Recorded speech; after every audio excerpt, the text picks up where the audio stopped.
Olá, meus jovens, cá estou novamente com mais este vídeo. Você está navegando em reminiscências. Aqui estamos nós com essa luz extremamente estourada desse dia maravilhoso.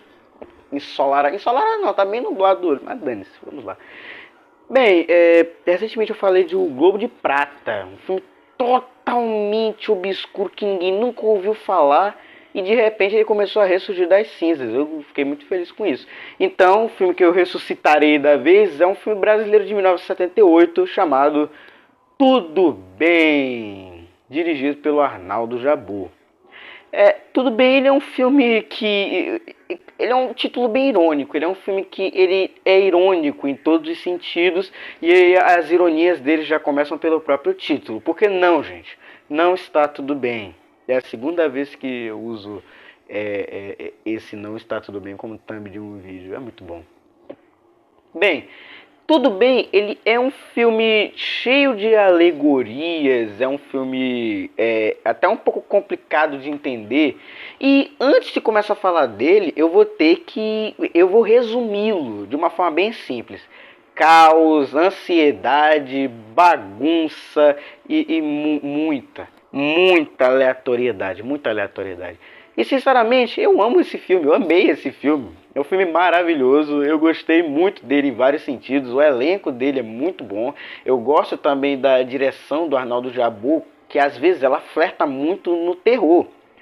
E, claro, sabe, ele é um filme que ele é difícil de assistir, mas que se você entender o que ele está tentando passar, ele fica muito melhor. E aí eu acho que é preciso estar reassistindo ele. Eu vi esse filme 2 vezes. Talvez eu precise ver outras vezes. Mas assim, é um filme muito bom, sensacional, sensacional. Então é isso, vamos pro vídeo.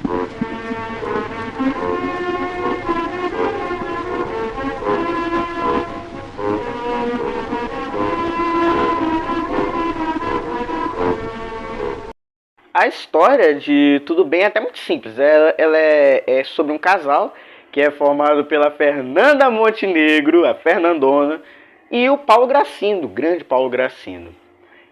Esses dois, que são pais de dois adultos, uma que é formada, aliás, pela Regina Casé, no início da carreira. Regina Casé era muito feia, sinceramente. E por um rapaz que eu não sei qual é o nome dele, e nem fui atrás para ver qual é o nome dele também. Eles dois, a Fernanda Montenegro, ela quer muito fazer a reforma do apartamento deles, são os 26 anos. E finalmente eles conseguem pegar dinheiro para fazer essa reforma. Mas a partir daí, Tudo Bem vira um caos meio descontrolado. E aí o filme começa a lembrar um pouco Mãe do Darren Aronofsky. Então assim, Arnaldo Jabbour não correu para que o Mãe pudesse andar, para que o Darren Aronofsky pudesse andar. Porque assim, começa a se instaurar um clima de ansiedade, de caos, de aflição, que assim, eu não sei muito bem, O filme ele fala muito sobre as nossas ansiedades, as nossas obsessões, os nossos traumas e também sobre a própria sociedade brasileira. O que, sinceramente, eu fico é muito difícil de falar desse filme, porque ele entra em áreas quase que surreais. O filme já começa com o Paulo Gracindo conversando com 3 cidadãos sobre o passado, para a gente mais tarde descobrir que esses 3 cidadãos simplesmente não existem. São os fantasmas da infância. Fantasmas não, são alucinações, coisa aí da infância do Paulo Gracindo aí, do passado. Fantasmas, aliás, formados. Um que é o Fernando Torres, o outro que é o Jojo Loredo, o Zé Bonitinho, e o outro que eu esqueci qual é o nome dele, mas é um carinha aí que eu não sei qual é o nome. E assim, já começa nesse pique, já para você saber que o filme vai ser paranoia e alucinação. E os primeiros 10 minutos do filme são os únicos momentos normais, porque depois que começa a maldita dessa reforma, o apartamento que vai representar essa classe burguesa brasileira é invadido pela classe trabalhadora. Falando assim fica parecendo um discurso comunista, mas é isso aí. Que vira um caos.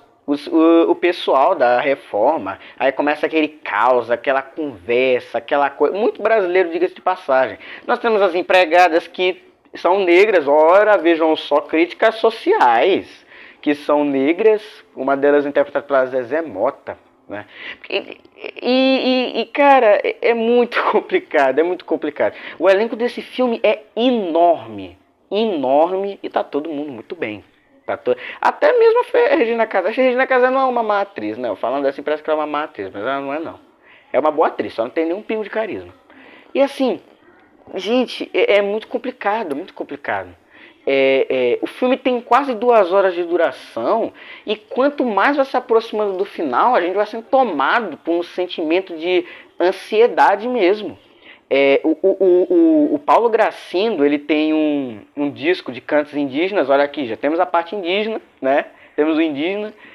E ele fica tocando isso toda hora. E tem momentos que são dignos de filme de terror, porque a gente está vendo um caos e tá ali uma música indígena. A gente está vendo um caos e tem um momento que o pessoal começa a tocar um samba lá, né? Começa a tocar uma cuica ali. Caos puro. Aí nós temos já a alegoria do carnaval. Isso vai cercar de alegorias, né? É cercar de alegorias.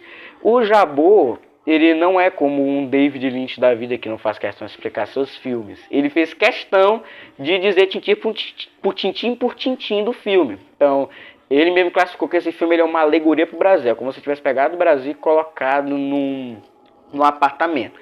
Acho que funcionou muito bem, porque esse filme é muito Brasil. Tem carnaval, tem empregado, tem negro, tem luta de classe, tem rico, tem um bando de coisa, E vai aparecer muito mais. Então, assim, eu gostei muito desse filme, eu gosto também muito da direção do Jabô, porque mesmo estando enclausurada naquele apartamento que quanto mais tempo passa vai ficando cada vez mais sufocante, ele consegue dar um movimento, uma vida para a direção dele, por mais que o som seja muito ruim. É muito ruim, mas também é tudo muito caótico, né? Fazer o quê? E eu gosto desse caos da direção dele, eu aprecio muito, é muito bacana. É muito interessante. Mas, assim, é um filme desnecessariamente longo. Eu acho que ele não precisava ter 1h50 de duração. Eu acho que é muito estendido, porque na maior parte das vezes nós só temos a longa extensão de cenas caóticas que poderiam ter sido menores. A gente continuaria entendendo o que ele queria. Mas o Jabô estende tanto algumas sequências que o resultado é a agonia. Então, assim, é uma comédia em que os risos não são porque você está achando algo engraçado. São risos nervosos, são risos ansiosos. É aquela risada que você está vendo algo muito complicado, muito angustiante, mas você está rindo. Então, é por isso que eu faço. Esse filme tem momentos que ele bate ali um pezinho no terror, e ele poderia super ser um excelente filme de terror se o diretor quisesse. Acho que esse filme ele pega muito de alguns elementos de outros filmes que vieram antes, como o Julieta dos Espíritos, que eu assisti recentemente, aliás, e assistindo eu percebi algumas coisinhas, né? Eu acho que o Jabô ele se inspirou muito também no cinema do Luiz Buñuel, filmes como Anjo Exterminador e O Discreto Charme da Burguesia. São filmes que eu consigo ver ali uma certa similaridade. Eu fico muito triste que filmes como esse, como Tudo Bem, não sejam tão lembrados. Ele fez sim um certo sucesso, ele teve sim um certo destaque em 1978, mas hoje em dia ele é muito esquecido. E eu gostei muito desse filme. Eu achei um filme muito sensacional, muito legal, muito bacana. Eu fico triste que ele seja um filme muito esquecido do nosso cinema. Se ele fosse um filme estrangeiro, nossa, eu já imagino muitos prêmios vindo para Fernanda Montenegro, para o Paulo Gracindo e até para alguns outros atores, porque esse filme tem ator pra caramba, tem muito ator. Mas é isso, gente, é bem isso. Então, assistam a Tudo Bem. Talvez vocês não gostem, né? É um filme muito complicado. É um filme muito estranho, mas é um filme que vale a pena assim a visitada, só para ver o caos e os atores coringando. Mas é muito legal mesmo. E agora eu vou começar a dar uns spoilers da trama. Vamos adentrar um pouco mais nessa bagunça que é esse filme. Andei buscando Bahia, uma baiana, dobra amigo, a emoção, na Bahia, uma baiana, dobra amigo. Como eu disse, o filme começa com o Paulo Gracindo conversando um bando de futilidades e aleatoriedades sobre o passado dele, sobre as mulheres que ele teve com os amigos dele, né, os amigos fantasmas dele. Os fantasmas são nada mais nada menos que, de novo, aquela história do subconsciente, da idealização do consciente, tudo mais. Esses fantasmas, eles são muito relevantes para o filme, porque eles vão voltar umas outras 3 vezes, e eu gosto muito de todas as vezes que eles voltam. A Fernanda Montenegro, ela vai interpretar aquela clássica dona de casa, só que um pouco mais burguesa. Então ela é histérica, ela fala muito, ela quer tudo do jeito dela, e ela tem uma certa fixação com o assassinato da avó dela. A avó é a mãe, uma coisa assim, da avó dela. E de vez em quando ela tem uns negócios assim, umas coisas muito estranhas, muito difíceis de falar. Né? Do nada elas têm um negócio assim, bate um treco ali dela que dá até medo, muito estranho. Eu acho muito interessante também como ainda nesse núcleo, que o Paulo Gracindo tem vários momentos que ele só quer dar ali uma pimbada com a mulher dele, mas ela não quer, que é muito bom. E ela acredita que ele tá traindo ela. Então, e ela vive batendo nessa tecla que tá me traindo. E tem uma vez que ele tá bêbado, e ela fala que tá falando com a amante dele, ele vai lá e fala: "Ah, tá tudo terminado entre nós." É muito bom, mano. É muito engraçado. E de novo, o Paulo Gracindo e a Fernanda Montenegro são sensacionais, são espetaculares. Eu amo todas as cenas deles dois. Tem um momento que o Paulo Gracindo fala que vamos terminar essa obra, não vai ter obra. E ela bate de frente, vai ter obra sim. E é maravilhoso ver eles segurando assim o pano com nervosismo, com medo dela. E eles acabam continuando a obra.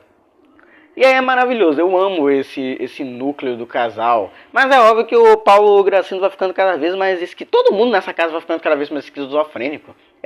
Quando os pedreiros, os carinhas lá, chegam para fazer a reforma, eles são os seres mais barulhentos da face da terra. Uma coisa muito brasileira. Eles começam a conversar, começam a discutir. Tem até o Estênio Garcia, o Luiz Fernando Guimarães, o José Dumont, um bando de ator aí conhecido. Eles começam a discutir, eles começam a falar. Aí tem os outros que começam a pegar as empregadas. Eu tô rindo, mas eu tô rindo de nervoso. Eles começam a pegar a empregada.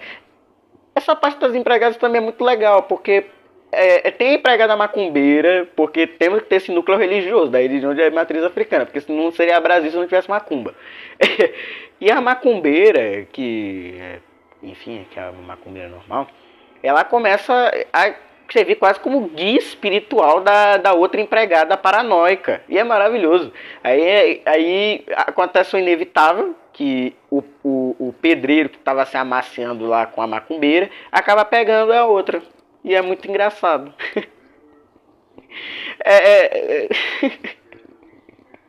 Que filme, mano. Já botar batata. E eu amo também como que o caos desse filme é construído de uma forma cômica, mas não tão cômica assim.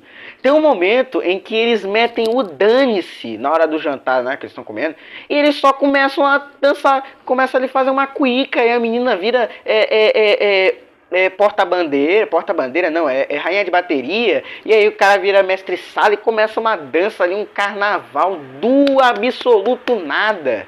E é muito... Mano, eu assistindo isso, eu ficava olhando assim pra câmera e eu ficava perplexo. Eu ficava assustado. Mas eu achava... Eu ria, mas de novo, era uma risada nervosa. Era uma risada... Mano, que caótico. E aí eles vão tudo pro banheiro. Começa um caos. Aí quebra a torneira e começa todo mundo se banhar de água. Aí é um corre-corre pra desligar o registro. E os caras batendo na bunda da mulher lá, mano, não dá, mano. Assédio, assédio, que não pode faltar. Não seria Brasil se não tivesse assédio. Só tá faltando feminicídio, transfobia, enfim. Mano, muito bom, muito bom. Toda essa sequência é muito boa. Mas assim, depois ali de uns 40 minutos começa a ficar maçante, porque o filme começa a se tornar uma sequência de caos e muito falatório, porque você sabe que o brasileiro é um povo que não cala a boca. Tem uma sequência enorme. Só da Fernanda Montenegro falando sobre como que as coisas estão caras, como que tudo mudou, que no passado era melhor. Uma coisa extremamente brasileira, porque brasileiro é literalmente isso. Até hoje, na verdade. Ah, porque antes a gente saía com um dinheirinho, voltava com carro de compra cheio. Hoje em dia não dá nem mais pra fazer isso, não vem nem três, não sei mais. Muito brasileiro, muito brasileiro. É uma sequência toda muito boa, gravada de um plano de baixo pra cima, que é muito legal. Na verdade, os planos desse filme são muito bons. A câmera tá sempre de baixo para cima, ou de cima para baixo, é sempre fazendo um movimento assim, sabe? Que é muito de filme de terror, diga-se de passagem. É uma coisa muito de filme de terror. E na verdade esse filme pra mim, ele não é um filme de terror por muito pouco, porque ele pisa ali em terrenos ali de filmes de terror que é bem complicado. Mas de novo, é uma coisa que fica maçante com o tempo. É, eu acho que o meio ali do filme é uma coisa muito maçante, porque é só gritaria e caos, como uma cena que é muito boa dos fantasmas do Paulo Gracindo, falando, gritando, eles começam a cantar aquela música da Carmen Miranda que é assim, Goodbye, goodbye boy, deixa a mania do inglês, é tão feio pra você, moreno frajola, que é muito boa, mas assim, mano, é muito longa, muito longa. Ou então, tem uma sequência assim também, que é do Paulo Gracindo bêbado, falando sobre como que ele preferia outras mulheres e que ele se arrependeu de si mesmo, que ele não ter feito isso na vida dele.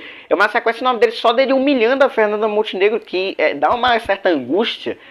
É muito boa, mas é muito longa. É muito longa. Na verdade, todo esse momento aqui do filme, que é entre 1h20 e 1h30, é ansiedade pura. Porque nós temos uma sequência assim que é terror, é aterrorizante essa cena. Que é do Paulo Gracindo, que ele tá meio cheio de tudo que está acontecendo. Ele começa a alucinar, que tem umas mãos assim, ele passando assim, e as mãos assim, todo mundo sorrindo. Essa cena é aterrorizante, é uma cena de filme de terror mesmo. E ela vai terminar numa cena mais aterrorizante ainda, dele querendo dar umas pimbadas na Fernanda Montenegro, a Fernanda Montenegro não querendo. E ele tentando, ela não querendo, ele tentando, ela não querendo. Mano, é perturbador. Fico pensando, será que realmente o pessoal achava que isso era uma coisa engraçada? Aí depois temos essa sequência enorme dele bebendo, humilhando a Fernanda Montenegro. Não para por aí. Nós temos a outra sequência dele correndo, querendo se jogar da janela, os fantasmas dele não deixando. Acaba que um dos fantasmas, que eu não sei o que representa, acaba morrendo. E continua, que nós temos a sequência do velório desse fantasma. Então, mano, muita agonia. E claro, de novo, a música indígena. É sério, é uma coisa, é angústia. É muito angustiante. Assim, é bizarro, é bizarro.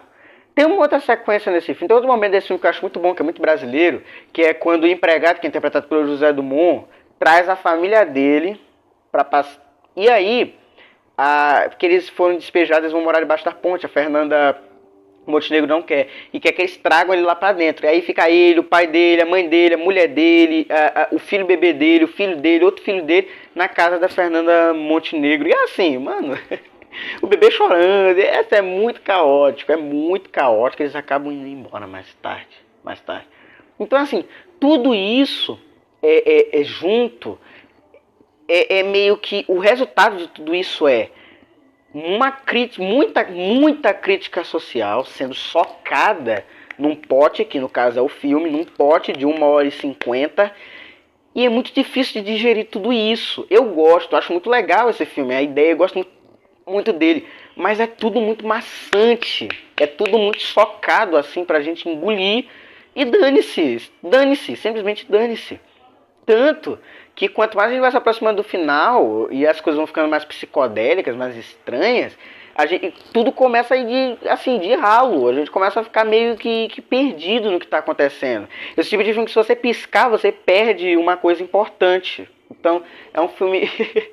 Mas eu ainda gosto muito desse filme, Eu acho que quando nós chegamos finalmente no final dessa reforma satânica, que acontece um momento que eles vão terminar, né? Aí o cara fala, ó, quer que vocês terminem isso agora, porque 6 horas vão ter uma festa. E aí os dois empregados começam a discutir por causa de uma banana. E aí o que acontece? O cara chama assim, tu é ladrão? Não, seria ladrão se eu fosse filho de sua mãe. Aí o cara pega um martelo, que engraçado, tava no chão ali, né? E deu uma martelada na cabeça do cara e matou. O que é muito engraçado, porque quando tem um outro plano, o contraplano, né? O plano seguinte, o martelo tá do outro lado. Mas enfim, não vamos nos atentar a esses errinhos básicos. E assim, cara, essa sequência é engraçada de fato. Eles escondem o corpo do cara no lugar onde a macumbeira fica orando alto. E aí eles tentam esconder o sangue quando chega a festa. Aí é aquele negócio, senta aqui, marca aqui pra esconder o sangue. É muito engraçado. Mas é uma sketch que dura muito pouco. O que importa mesmo depois... Não, aliás, o Jabô, ele falou que isso aí era uma crítica ao negócio do salário, da mão de obra. Uma coisa assim que eu não vou saber explicar. E na sequência, acho que a maior crítica, a melhor desse filme, é a supervalorização do estrangeiro. Porque vem na festa deles um estrangeiro, e aí todo mundo olha pra ele com um olhar assim meio... Nossa, você não sei mais o que, não é uma coisa bem... endeusificando o cara. E aí o cara começa a falar uma coisa que eu acho muito engraçado, porque é uma previsão do futuro. porque o satélite, a informação do satélite vai voltar pro Terra, e aí a informação do mundo todo vai estar conectada. Internet, os caras preveram a internet. Eu acho maravilhoso todo esse momento deles falando sobre internet antes mesmo da internet existir. Para finalizar aqui essa parte, eu queria falar sobre a parte que faltou, que é a parte da religião. Falei da macumba, agora eu tenho que falar sobre o cristianismo, porque é óbvio. Isso é muito bem representado no momento em que a macumbeira fica injuriada, porque ela viu que ela perdeu o homem dela, e ela fica em suplício, e do nada aparecem 2 estigmas na mão dela, eu acho, né? E aí ela começa a sair na rua, ela começa a dizer, nossa, estigma, isso mais o que... Isso resulta numa verdadeira romaria no apartamento, que é ansiedade pura. Vem muita gente lá no apartamento, enche, lota de gente. Aí começa a coisar a mulher, endosificando a mulher. Não, meu filho está com isso, meu filho está com aquilo. Ansiedade, mano, esse momento é muito, muito angustiante, é muito ansioso. Cara, é terrível. Que termina com o Paulo Gracindo e o Juliado expulsando todo mundo. E é muito engraçado, mas, cara, é muito difícil, é muito difícil. Então assim, no fim, gente, tudo bem, ele é um filme muito ansioso, que até pra falar dele eu perco um pouco do ar. É muita coisa acontecendo, muita coisa. Então, no fim das contas, o que eu posso dizer é que é um filme que eu gosto muito, aprecio muito da crítica, mas ele é um filme que tem muita coisa sendo jogada, é muito difícil de digerir, ele tem muita angústia. E é aquele filme que, de novo, você ri de nervoso. Então, tem momentos que ele pisa ali num terror mesmo. Então, assim, eu coloquei ele como um filme top. Eu amei esse filme. Pra mim, é um dos melhores filmes brasileiros. Mas eu consigo entender perfeitamente quem não gosta. Porque, pô, é um filme bizarro. Um filme muito estranho mesmo. Mas é isso. É isso, gente. Muito obrigado pela sua audiência, paciência e compreensão. E até a próxima, se Deus quiser.